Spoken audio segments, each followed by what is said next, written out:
Does anybody remember Kmart? Wait, am I saying this right? This world is a strange one. Kmart was yet another Walmart Target ripoff back in the day. My brother even worked there for a time before they began to shut down. He had the time of his life there, just chilling in the lounge during work hours because there were never any customers. Besides, everyone knew if you wanted something from Kmart, you just took it. Well, in honor of the few Kmarts that still lurk out there, let's look at some allegedly true stories that show how creepy and life-threatening it could be to go inside a Kmart. But first, an important message. This episode is dedicated to Dan McWilliams, the glorious man who wouldn't let me refund him on Patreon due to shipping problems. So thank you, Dan. Don't stop being a Danimal. Anyway, prepare yourself for these Kmart horror stories. Number 1. Creep with a Cane. Submitted by BREE NICARRAN. For context, I'm female, and when this happened, I was in my late 20s. I was living in Pennsylvania, where the occasional Kmart can still be found. When the weather gets warm, I'm fond of wearing ankle-length flowy skirts, more or less every day. It makes walking upstairs with bags of groceries a little tricky, but it's worth it for the nice, gentle breeze the garment picks up every once in a while, and the silhouette it creates. I usually wear leggings or shorts underneath, simply for the sake of comfort. And on this particular day, I was very glad that I did. I'd popped over to the local Kmart for some storage bins to help with my latest cleaning project, because yet another one of my crafting hobbies was beginning to get out of hand, and a bit of organization was sorely needed. This store had been remodeled since the last time I'd been there, so I had to do a bit of wandering to find what I needed. As I meandered through the housewares section, I soon noticed an older man with a cane, maybe in his late 60s, who seemed to appear in every other aisle I went down. Now this didn't strike me as odd, since the layout of the place was a little strange. If you didn't know right where something was, you would have to wander around for a little while to find it. Besides, plenty of folks go to these stores just to browse, others to just kill time. Anyway, I did keep an eye on the old man, as is my habit for any public place, but for the most part, I was still very focused on finding those bins. I finally found the display in a sort of cul-de-sac aisle near the front of the store. Picture an open rectangle with some displays in the middle, and the bins on the long side, with two shorter perpendicular aisles on either side. I started price checking and comparing sizes, trying to decide what I would need to get my closet back in a coherent order. I then heard someone at the other end of the long aisle and glanced over to see the same old man, cane propped against his leg. He was examining some random kitchenware. He still hadn't picked up any items to purchase, but I didn't think anything of it at the time. So I went back to pricing bins, crouching down to get a look at some larger ones on a lower shelf, wondering if it was more prudent to get a large one that would leave more room for future storage, or to get something smaller and pare down my yarn habit before it got out of control further. If you're a knitter or crocheter, you know what I'm talking about. I was so intent on my planning that I didn't realize I had company until I felt something flicking at my skirt. I turned to see the old man, trying to pull up the hem of my long skirt with the end of his cane. I stood up and backed away, fuming. I demanded to know what the heck he thought he was doing. "No fair," he said, having the gall to look affronted, as if I was the one doing something rude. "You're wearing pants underneath." "You were trying to lift up my skirt," I basically screamed at him. "You don't even know me, and you have the gall to be offended that I'm wearing pants." I was dumbfounded, and I was beyond angry. "Well, of course," was the reply. "I wanted to see your legs. It's not that big of a deal. I bet they're nice." He gave me what I guess was supposed to be some sort of ingratiating smile. But I was not about to be mollified, especially since he was trying to pick up my skirt with his freaking cane. I took a step back, out of his reach. "My legs aren't yours to look at." "Now, that's just rude. Come on, honey, stop making such a big fuss and show me those pretty little legs." He jabbed his cane in my direction again. I was absolutely speechless for a few seconds, too furious to even think straight. I'm a shy and fairly quiet person most of the time, but I don't take kindly to being harassed, and when my blood is up, I tend to explode. And that's pretty much what happened. I looked him dead in the face, and I began yelling. "You have 2 seconds to get the heck away from me before I take that cane and make you into a popsicle." In retrospect, it was neither the most respectful nor the most PC thing to say, but he was trying to touch me, and I was too angry to care, and it had the desired effect. The old creepy man began spluttering, and a red-vested store associate came jogging over to ask what the problem was. Old Man Creepy tried babbling something about me being a very rude young lady, but I spoke over him. "I'm rude? You're the one trying to pull up a stranger's skirt to look at her legs, you creep." The store associate was very flustered, clearly not sure how to handle this situation, and as much as I wanted to hang the creeper out to dry, I wasn't keen on making an innocent employee's day ruined because of it, so I dialed it back a few notches and stopped yelling. Old Man Creepy kept maintaining that he hadn't done anything wrong, but the manager, who was quickly summoned to deal with the matter, did not see it his way. In the end, the creeper was escorted out, and I left shortly after, still fuming and so shaken up that I was halfway home before I remembered that I hadn't actually bought the bins I'd gone to Kmart for in the first place. I went back the next day and picked up what I needed. Fortunately, I did not see Old Man Creepy, or the associate who'd had to deal with the whole thing and my screaming rage fit. Still, I've been avoiding the store for months, just in case. Number 2. The Haunted Kmart. Submitted by Melissa M. I began working at my local Kmart in 2011 due to financial difficulties I was having. Not being able to find work in my chosen field, I filled out an application. To my surprise, I was hired for the upcoming holiday season. I was not the typical new hire. I came with some retail experience. Let's just say that I was probably as old as the building at the time, considering Mom used to bring us kids shopping there in the late 1970s. I had my share of paranormal experiences in that store for the duration of my employment. For the sake of keeping this short, I will only highlight the 3 most memorable. My first few weeks on the job were pretty uneventful. I found the work atmosphere to be pleasant enough, and when it wasn't, I simply avoided those coworkers who tended to be more difficult. Even my work duties were relatively simple once I got the hang of them. While in training, I focused mainly on customer service and merchandising, but then I was promoted to backroom locator. Being the backroom locator, I was responsible for picking from a list of any items that were needed on the shelves that day.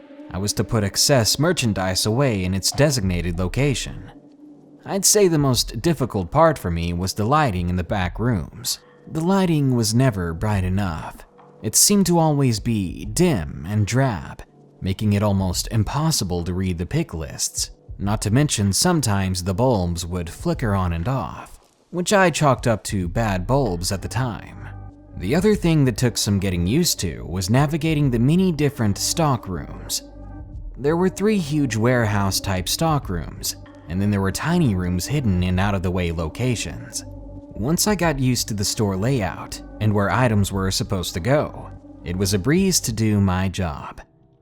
One evening, I was assigned to pick items from the pantry stockroom, which also housed toys and sporting goods. This was one of those larger rooms with no windows and bad lighting.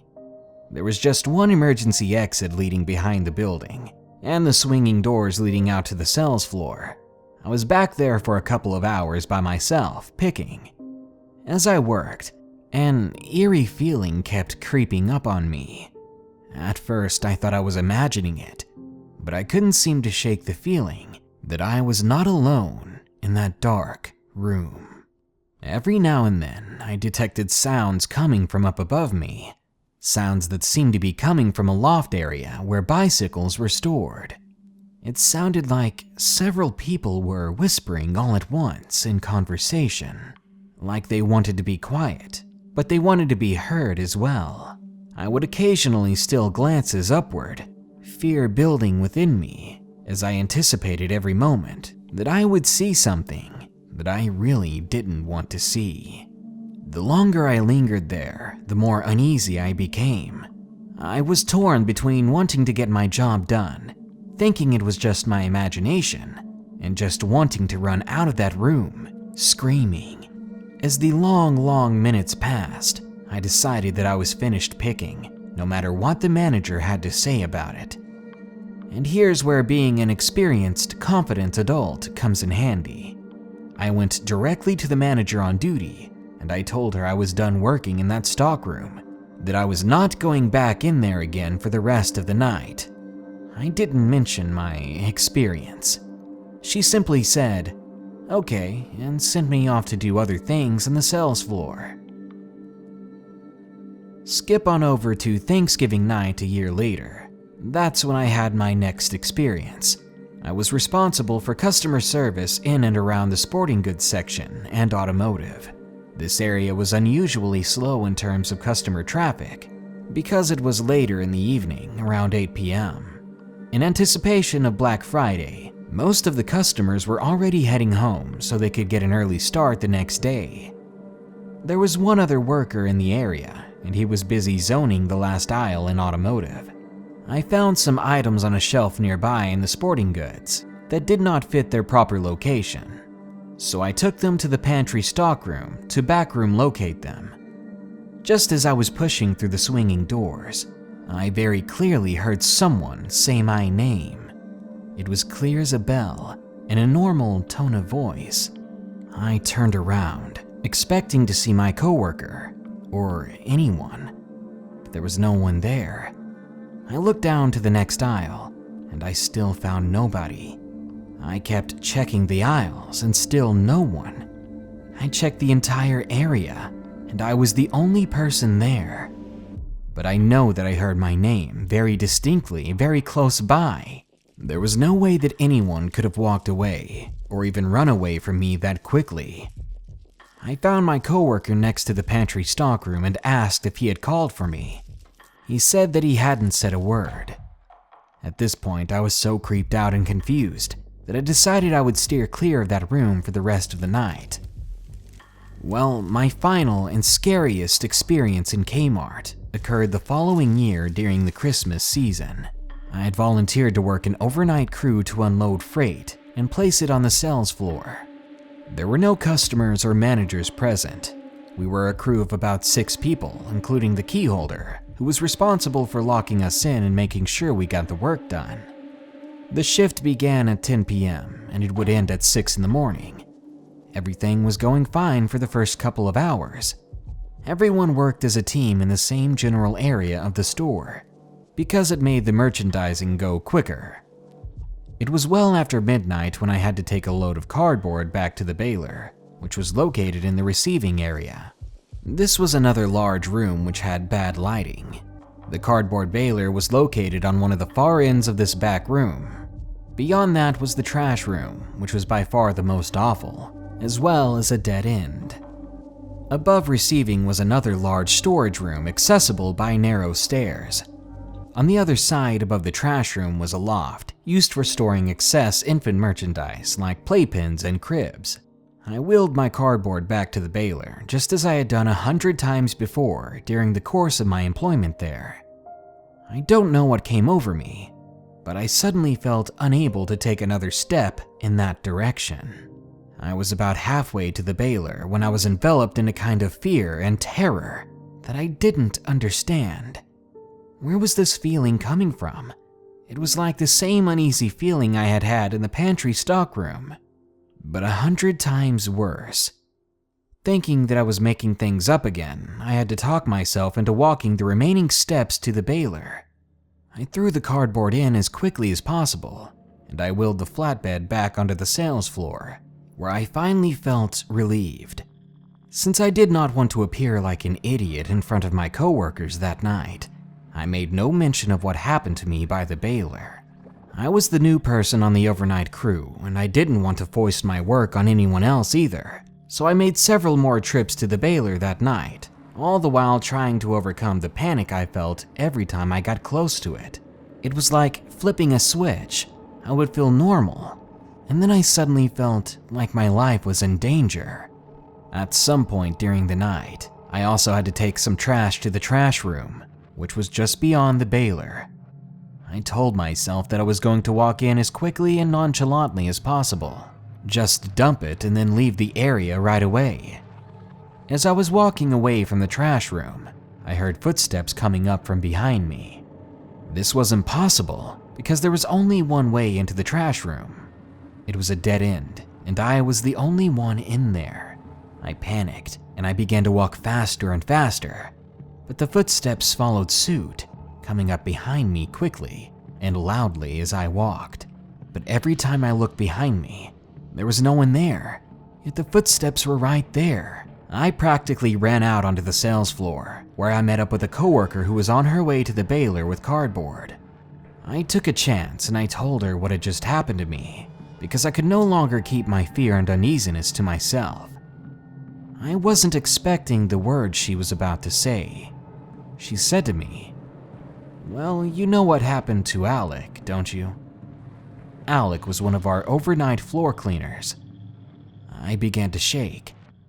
"No, what happened?" She answered me, "He quit. Do you know why?" I was confused because I knew I hadn't heard from him in a while, but I hadn't heard anything from anyone else just yet. She told me the story. He quit very suddenly in a panic one day. He was working a night shift, saying that he had seen something in the baby loft, the storage room just above the trash room. He said that it all started when he began to hear the whispers. Then he heard footsteps. He tried to avoid going back there as much as he possibly could. But the last time he went back is when he saw something in the loft. When she told me this, I felt relieved and horrified. So I wasn't imagining things. There was something back there. Perhaps more than one something haunting this Kmart. And each time I worked in specific areas of the store, the uncomfortable feeling of dread was not my mind playing tricks on me. For the rest of the night, I made sure I didn't go to the baler alone. I don't think I could have handled seeing something like Alec did. That was the last overnight crew I ever worked with in the store. And beyond that, I always made sure to get all my trash and cardboard thrown away while there were people still in the store, with other coworkers nearby. Knowing that there was definitely something back there, it made it easier to cope with the feelings I often got, and I learned which areas to avoid. I left Kmart not long after, and within a year that particular store closed its doors due to an expired lease. Nowadays, when I drive by that still abandoned store, I always think about the ghosts inside, and I wonder how they feel, all alone in a dark, empty building. Number 3. The Creepy Worker at Kmart. Submitted by Mike. This story happened about a year ago to me and a couple of friends. For a bit of background, my friends Matt and Megan lived in a golfing community. Next to my friend Megan's house was a path that went down a hill and over a creek into the back parking lot of a Kmart. Matt and I were at Megan's house with a couple of other friends, and we were playing manhunt. We eventually got hungry, and we decided to go to the Little Caesars in the Kmart down the hill. On the way down, we ran into a guy at the garage in the back of the Kmart. He stood there and stared us down with this angry look as we went on our way in. We thought it was a little weird, but we went inside and got our pizza anyway. After we picked up the pizza, we were heading out of the Kmart when Matt and I wanted something to drink, so we ran back in and got a 6-pack of Mountain Dew. By then it was getting dark, and my friend and I are walking back to the path when we hear someone go, "Hey, where are you kids heading?" We turn around to see the same man from earlier standing next to a shabby pickup truck. We told him we lived at the top of the hill, and he just grunted and turned around. As we went into the woods, I began to hear crunching behind us, and I tell Matt to stop and listen. Matt, being the dummy he was, yelled, "Megan, I know it's you." Then he walked towards the sound. Then I hear what still scares me to this day. It's my friend Megan and all my other friends back up at the house, calling our names from the opposite direction. Matt turns his head as well. He's got a look on his face, an expression like, "I shouldn't have done this." He didn't take another step towards the noise, but it was too late. A thick and hairy arm came out of nowhere and grabbed Matt by the collar of his shirt. I scream, and so does Matt. Luckily, in the blink of an eye, Matt wiggles out of his shirt, and we bolted out of there, trying to make it back to the house as fast as possible. And all the way, we hear the crunching in the leaves behind us, the sound of some stranger trying to get to us. In the end, it was a creepy and quick experience. But during that split second, if Matt had never thought about wiggling out of his shirt, I don't think he'd still be with me today. Number 4. The Layaway Ghost. Submitted by Kmart Intern. I've worked in a Kmart pharmacy as an intern for about a year and a half now. I remember working one day, and the technicians and pharmacist were talking about something. When I first heard it, I wasn't sure if I heard it correctly, because they were apparently talking about the layaway ghost. I've never personally experienced this entity, but one of our technicians worked out on the floor before moving back into the pharmacy, and they have several stories. First, the layaway ghost is apparently an older man in a white shirt and red vest. Back in the day, employees wore those red vests, similar to those worn by Walmart employees these days in some stores.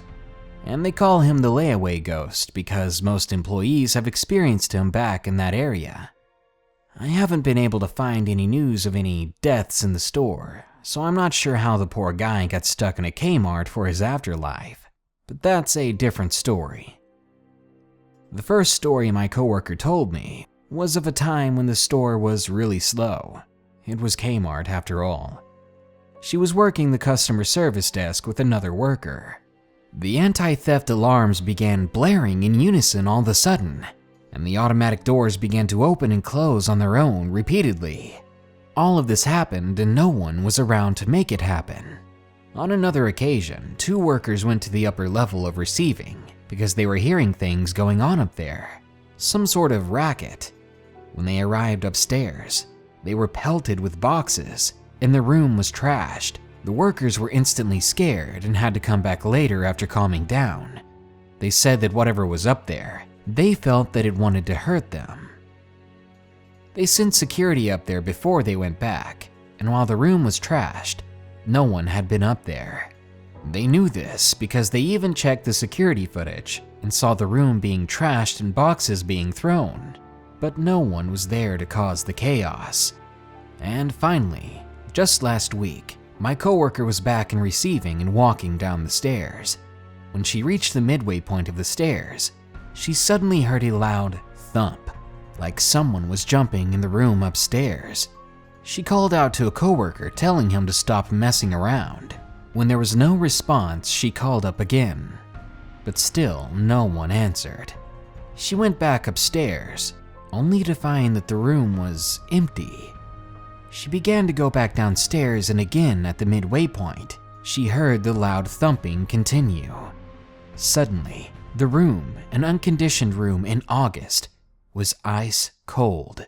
Her instincts told her to run, and as she did, she heard the thumping get louder, and then it began to pursue her until the thumping noise was just behind her. The most interesting bit, though, are the windows. Up in receiving, there are tiny windows where you can see the entire store. I like to think the layaway ghost spends his time creeping on everyone, trying to find an unsuspecting victim. Overall, or so far, he seems harmless. The only one of these stories that sounds like it had any physical damage was the box throwing, and even still, no one got hurt. Most other weird encounters just involve merchandise or chairs moving, or doors opening and alarms going off without cause. One thing's for sure though, you won't catch me hanging around the layaway area. And number 5, Kmart Stalker, submitted by SHANNA B. This story is about my stepsister. She's a really pretty skinny blonde. She's usually pretty sassy too, but she's not so educated. I guess what I'm trying to say is she's not stupid, but she's not book smart. She's about 21 years old, and her name is Jenny. Her mother started dating my dad 4 years ago, and they've been engaged for 3 years now. I only see Jenny occasionally because she has her own child now. I'm not really proud on how she's been living her life, but I'm not gonna question it. Jenny means a lot to me, so when I heard about this experience, I kind of flipped out. Well, she works at Kmart, and this only happened about 2 or 3 days ago. She's still easily paranoid being around men now. After this happened, she told her mother first, and when she was finally ready, she told the rest of us. For a 13-year-old, I was pretty shocked. I've lost a lot of family members, and I almost lost Jenny, apparently. Even if we aren't blood related, I felt bad. She was normally working and putting everything together and organizing supplies. She soon met a guy that looked pretty old but nice. He told her to call him John. Jenny thought John was just being lonely, so she ignored how weird he acted around her most of the time when he came in the store. Now, if you've ever worked in a Kmart, you would know that the schedules for the employees is open to other employees for some reason. I don't know if other Kmarts do it, but ours does. Jenny was walking down to the stockroom. The stockroom was dark and quiet. Jenny didn't mind though and continued to walk down the stairs, but once she reached the bottom, someone or something had gotten her head in a lock and pushed her up against the wall. The assailant had her in a tight hold, then turned her around forcibly so she could see who it was. It was John. He had a malicious look on his wrinkly face. Jenny just screamed, kicked and scratched, and even tried to bite him, but it didn't seem to affect the man whatsoever. It didn't seem to even faze him. John kept hitting her and telling her to just shut up. With his hands on her, she screamed louder. She was crying more than she ever had, and she thought she was going to die. But then her employee communicator beeped, and she got an idea. She grabbed onto the communicator and yelled into it. This was what saved her life. This wasn't some walkie-talkie communicator. This device went through the intercom, so she had just screamed for help through the intercom through the whole store. John noticed what she had just did. It made him so angry that he grabbed her by the throat and choked her until Jenny passed out. She woke up an unknown amount of time later with her coworkers at her side. When she was telling me this story, her face was pale and emotionless, and to see her like that, I was terrified. We could have lost her, and we couldn't have done anything about it. There was no warning or rhyme or reason to what John did. He basically came out of nowhere and nearly took our loved one from us. If anything, keep your families close, even friends, because you don't know nor will you predict what kind of sick world we're living in right now. Anything can happen at any time.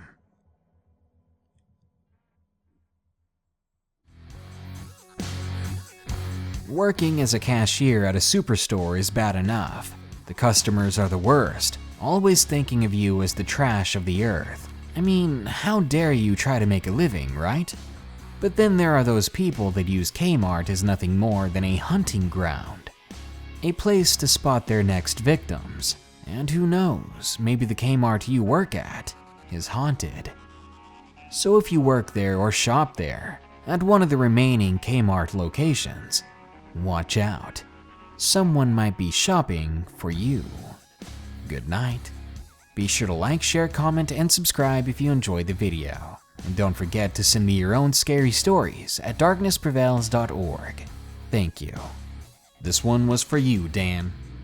Also, a huge thanks goes out to my newest patrons. They are Ness Cretro and Lisa Red. Thank you both so much for going out of your way to help this channel. Anyway, for all of you who are listening, stay safe out there and stay creepy.